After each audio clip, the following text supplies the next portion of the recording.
हम जा रहे कॉलेज और हमारे साथ मिल गए हैं हमारे कुछ सब्सक्राइबर जो कि रामा कॉलेज आयुर्वेदा देखने आए हैं। और ये बिहार से आए हैं। कहाँ से आए हो आप लोग? भैया इस चंपारण से आए बिहार चंपारण से आए हैं ये लोग। और गेट नंबर 2-3 पे बैठे हुए थे तो गार्ड इनको एंट्री नहीं दे रहा था, है ना, क्योंकि मॉर्निंग का टाइम है और अभी 8:30 ही हुआ था, कॉलेज खुलने का टाइम भी नहीं हुआ था। तो कैसे पता चला, मतलब कॉलेज का क्या है? भैया हम लोग ऑनलाइन देख रहे थे तो आपका चैनल आया था अंकित अग्रवाल BNS, अभी अच्छा, के थ्रू हम लोग यहाँ तो ये चैनल कब पता चला आपको? विद इन 2 मंथ से लगभग हम लोग अच्छा, 2 मंथ हो गया। आप दोनों लोग को एडमिशन लेनी है? जी ये दोनों लोग का एडमिशन लेनी है और कॉलेज विज़िट करने आए हैं कि कॉलेज कैसा है ना। तो उसके बाद हम लोग चले गए थे राउंड पे, क्योंकि डॉक्टर राजेश पाल सर आने वाले थे और ये फीमेल वार्ड है और पेशेंट फ्लो काफ़ी अच्छा है अभी। फिर उसके बाद जो है हम लोग खड़े ही थे, उसके बाद राजेश पाल सर आए राउंड के लिए। और उसके बाद हम लोग जा रहे थे पंचकर्मा, क्योंकि काय चिकित्सा का कुछ पेशेंट थे जिनको थेरेपियाँ करनी थी, है ना। और एक पेशेंट वही थे फेशियल पैरालिसिस वाले, जिसमें उनको बहुत 16 सालों से उनको दिक्कत था और मतलब वो खाते थे तब भी उनको बहुत ज़्यादा पेन हुआ करता था, है ना। और जब वो नॉर्मल बोलते भी थे तब भी उनको पेन हुआ करता था। तो डॉक्टर संजय सिंह सर जो है वो खुद से इनका मतलब थेरेपी कर रहे थे और बता रहे थे कि कौन से पॉइंट को कितना ज़्यादा प्रेस करना है, कहाँ पे कितना प्रेस करना है, कहाँ पे कम प्रेस करनी है ना, कैसे करने हैं, कौन से ऐसे मर्मा पॉइंट हैं जिनको दबाने से मतलब प्रेस करने से ये ठीक हो जाएगा। और उसके बाद ये प्रकाश है हमारा बैचमेट, इनका भी नश्य होना था। तो सबसे पहले इनका हुआ मुखाभ्यंग। तो मुखाभ्यंग में मुख को तो करते ही हैं और चेस्ट वाले एरिया को भी करते हैं, उसके बाद स्नेहन देते हैं, फिर इनका जो है वो नश्य होता है ना, जिससे कि स्रोतस चारे खुल जाएं और फिर इनका हुआ नश्य। तो ये फिर डॉक्टर धनंजय सर जो है वो इनका नश्य कर्म किए। और फिर एक और पेशेंट का होने वाला था, ये फेशियल पैरालिसिस वाले पेशेंट हैं। तो कोई भी नश्य कर्म करते हैं तो सबसे पहले अभ्यंग और स्वेदन होता है, फिर इनका कर्णपूरण भी हुआ। कर्णपूरण में क्या करते हैं कि मेडिकेटेड ऑयल के द्वारा, है ना, कानों में पूरी हम लोग ऑयल भरते हैं और उनका इफ़ेक्ट थोड़ा सा गुनगुना होता है और फिर उनका इफ़ेक्ट हम लोग देखते हैं। फिर एक और पेशेंट थे, उनका पृष्ठ बस्ती होना था, तो फिर हम लोग चले गए थे क्लासेस के लिए। हाय गाइस, तो अभी पंचकर्मा के बहुत सारे थेरेपी चल रहे थे और कई सारे थेरेपी थे, जैसे कि नस्य था, किसी का कर्णपूरण था, किसी का पृष्ठ बस्ती था, मतलब पूरा ये सर्वाइकल और प्लस लंबर, है ना, जितने भी ये स्पाइनल है वो पूरा उनका पृष्ठ बस्ती था।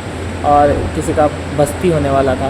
तो कई सारे प्रोसीजर होते हैं पंचकर्मा के और वो प्रोसीजर आपको एक बेटर इफ़ेक्ट दिखाता है किसी भी पेशेंट के किसी भी केस में। देखिए, समन औषधि मेडिसिन हर कोई खा सकता है ना, लेकिन जब प्रोसेस करवाते हैं, जब प्रोसीजर, जब पंचकर्मा की थेरेपी आप लेते हैं तो आपको एक बेटर इफ़ेक्ट देखने को मिलता है ना। अभी हम आए लाइब्रेरी और एक पेशेंट था काय चिकित्सा में, उनका नश्य होना था और कर्णपूरण होना था, है ना। उनको क्या दिक्कत है कि उनको फेशियल पैरालिसिस था, मतलब उनको क्या होता है कि जब वो खाना वाना खा रहे थे तो उनका ये पूरा एरिया जो है पेन कर रहा था और ये थोड़ा सा एक साइड का इनका लटक गया था। तो उनका ये केस था और उनको ये दिक्कत जो है वो 16 सालों से थी, 16 ईयर्स। तो उन्होंने कई जगह दिखाए, कई एलोपैथी मेडिसिन खाए और उन्होंने इतना एलोपैथी मेडिसिन खाया है कि उनको फैटी लीवर हो गया है। तो अब उनका फैटी लीवर का भी मेडिसिन थोड़ा सा चल रहा है कि ठीक हो सके। तो उनका जो है कर्णपूरण हुआ था और नश्य हो रहा था। तो अभी थोड़ा सा धीरे धीरे काफ़ी, देखिए वो 16 साल से इस चीज़ से ग्रसित थे, तो तुरंत से तो रिलीफ तो नहीं हो जाएगा ना। अभी 2-3 दिन हुआ है उनको, कम से कम कुछ टाइम लगेगा, 15 दिन मिनिमम लगेगा, जो आपको धीरे धीरे करके कुछ रिलीफ आपको प्रोवाइड करेगा, है ना। तो मैं यही कहना चाहता हूँ कि आप सबसे पहले एलोपैथ में मत जाओ, है ना। आप क्या हो रहा है आजकल, जितने भी पेशेंट, मतलब मैं हर किसी की बता रहा हूँ, जितने भी पेशेंट हमारे आयुर्वेदा में आते हैं ना, वो उनका इतनी मोटी मोटी फाइल लेके आते हैं वो, है ना। मैं दिखाने की कोशिश करूँगा पेशेंट फ्लो कितना है ना। कई लोग कहते हैं पेशेंट फ्लो क्या है, पेशेंट फ्लो क्या है।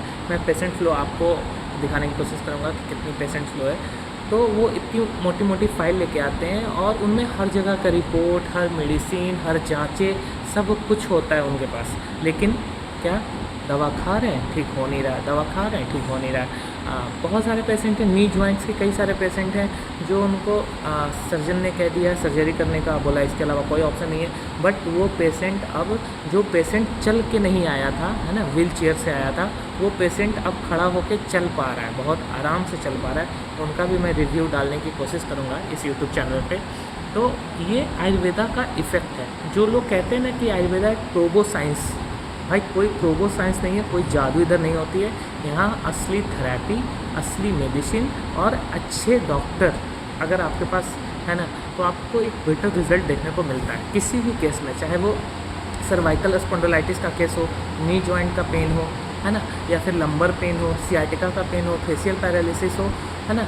इवन राइनाइटिस में भी एक पेशेंट है, उनको राइनाइटिस की प्रॉब्लम थी, कई दिनों से राइनाइटिस की प्रॉब्लम थी, उनको कुछ मेडिसिन चल रहे हैं और कुछ थेरेपियाँ चल रही है, उनको बहुत अच्छा रिलीफ है। एक और पेशेंट है जो एवियन का है ना, ए वेस्कुलर नेक्रोसिस। क्या होता है कि फीमर, हेड ऑफ फीमर जो होता है ना, और हिप बोन में जो अटैच होता है, वो वहाँ पे रफनेस आ जाती है, वहाँ पे जो स्मूथनेस होती है वो धीरे धीरे बोन रगड़ा करके वो घिस रहा होता है। तो उसमें एवियन का केस होता है, ए वेस्कुलर नेक्रोसिस हो रहा होता है। नेक्रोसिस मतलब सड़ना, बोन का वहाँ पे सड़ाव स्टार्ट हो जाता है।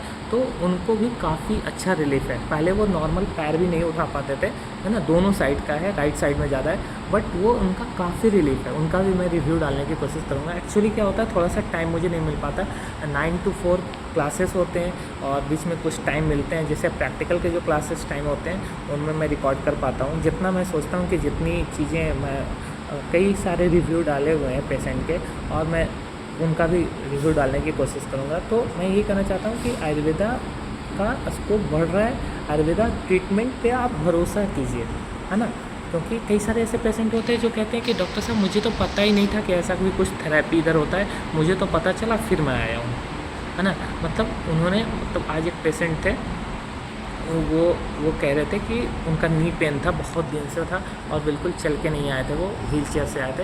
उनका कहना था डॉक्टर साहब ने मुझे ठीक किया है। तो ऐसा करके दिखाओ, है ना। फ़िलहाल मैं लाइब्रेरी में हूँ, आज हमारी सेल की क्लास है, सेल की एग्ज़ाम है, तो मैं नोट्स लेके आया हूँ पढ़ने के लिए और अभी बैठा हूँ। 11 से 12 कुछ बैचेस की इमरजेंसी विजिट है, तो हमारी लाइब्रेरी क्लास है, मैं लाइब्रेरी में बैठा हूँ और अभी पढ़ लूँगा। फिर इसके बाद 12 बजे से शायद सेल की क्लास है, तो फिर लंच के बाद हमारे एग्ज़ाम है, पीरियोडिक एग्ज़ाम चल रहे हैं हमारे, है ना। मैं आपको बता दूँ BAMS में पीरियोडिक एग्ज़ाम मतलब 15 मार्क्स के होते हैं और इसके नंबर, पीरियोडिक और इंटरनल के सारे नंबर जो होते हैं वो फाइनल एग्ज़ाम जब आपका होता है यूनिवर्सिटी एग्ज़ाम, उसमें इसमें नंबर जो है इसका वाइवा में जाके ऐड होता है ना। रिटन से कोई मतलब नहीं है, रिटन एग्ज़ाम से कोई मतलब नहीं है, जो आप फाइनल में रिटन में लिखोगे वही आपको कम देगा, ये नंबर सिर्फ वाइवा में ऐड होते हैं, ठीक है। तो कॉलेज से आने के बाद बारिश का मौसम था तो हमने बनाई चाय। मिलते हैं नेक्स्ट वीडियो में, थैंक यू।